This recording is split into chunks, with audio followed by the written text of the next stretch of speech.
Esse curso faz parte do projeto de extensão Transferência de Conhecimento de Métodos Ágeis para a Elicitação e Especificação de Requisitos de Software, financiado pela Pró-Reitoria de Extensão da UFPA por meio do edital Navega Saberes de 2023.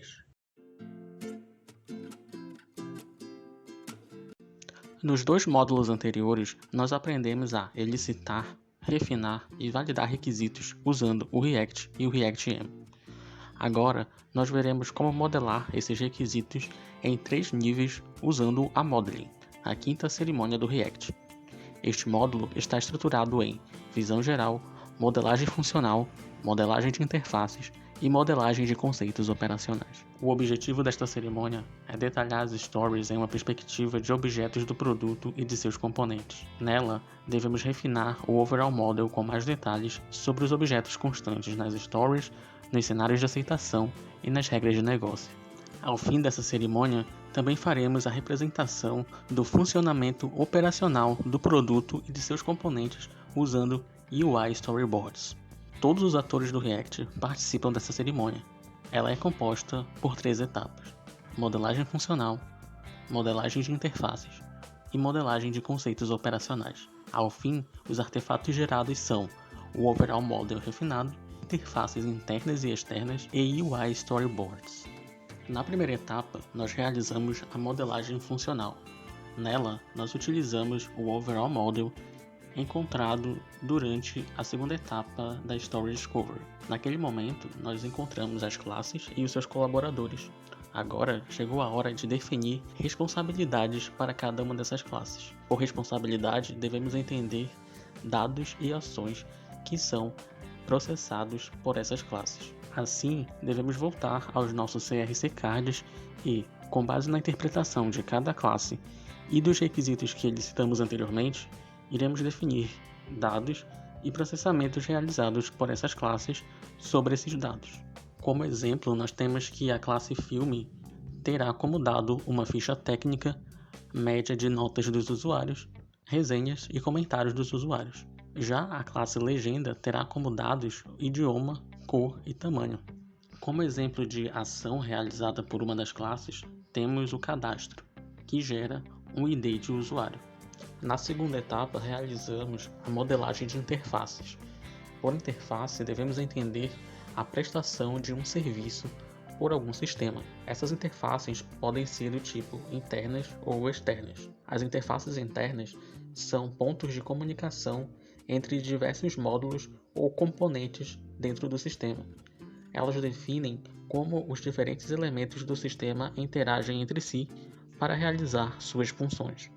Usando o Overall Model como exemplo, podemos ver que o processamento realizado por alguma daquelas classes constitui como uma interface que vai ser utilizada por uma outra classe, no caso, uma de suas colaboradoras.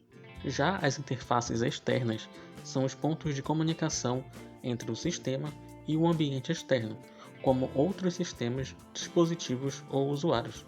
Essas interfaces definem como o sistema recebe entrada do ambiente externo, processa esses dados e fornece saída de volta ao ambiente externo. Ao falar de interfaces externas, devemos lembrar de APIs e outras aplicações prestadas pela internet. Para encontrar essas interfaces, devemos analisar os componentes definidos no Overall Model a fim de identificar, para cada classe, as interfaces que ela fornece e as informações destas interfaces, como tipo de interface, se é interna ou externa, dados necessários de insumo que a interface solicita e o serviço de saída fornecido por essa interface. Essa identificação pode ser registrada também em cards sucintos, sendo que esses cards devem ter um título, a definição dos dados que recebe, a definição do serviço que fornece e sua identificação. Como exemplo de interfaces externas do nosso projeto de streaming, teríamos uma interface de integração com o Instagram para permitir o acesso à conta do usuário e fazer publicações como stories ou posts. Outras interfaces seria a de integração com a Receita Federal para fazer a validação do CPF do usuário no momento do cadastro. Assim como há também uma interface de integração com os Correios para a validação do CEP do usuário.